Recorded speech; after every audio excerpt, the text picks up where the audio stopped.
Guys हम हमारे daily life में ऐसे ही सेंटेंसेस का बहुत यूज़ करते हैं जहाँ पर हम कहते हैं कि इस घर पर हमारा हक है, तुम्हारा उस ज़मीन पर कोई हक नहीं था, मेरा तुम पर हक है, क्या उसका उस ज़मीन पर कोई हक नहीं है।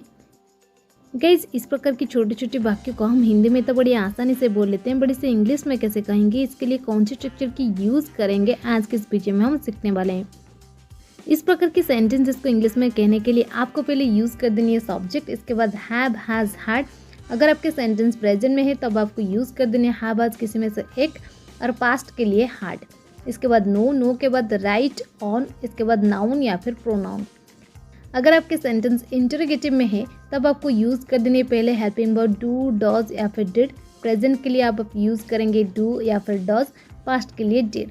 इसके बाद नॉट, नॉट के बाद सब्जेक्ट, इसके बाद हैव, राइट, ऑन, इसके बाद नाउन या फिर प्रोनाउन।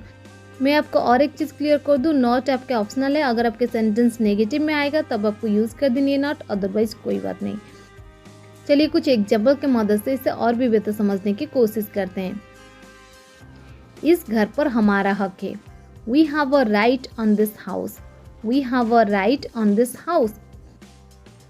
क्या मेरा तुम पर कोई हक नहीं है, do I not have any right on you, do I not have any right on you.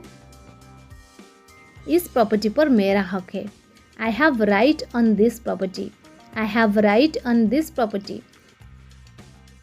तुम्हारा उस जमीन पर कोई हक नहीं था, you had no right on that land, you had no right on that land.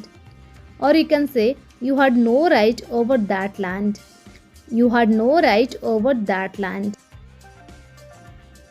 उसका इस पर कोई हक नहीं है, she has no right on this, she has no right on this. और you can say she has no right over this, she has no right over this.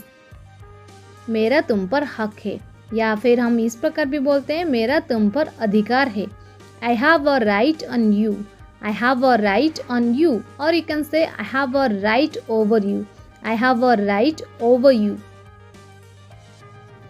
क्या उसका इस जमीन पर कोई हक नहीं है, doesn't he have any right on this land, doesn't he have any right on this land.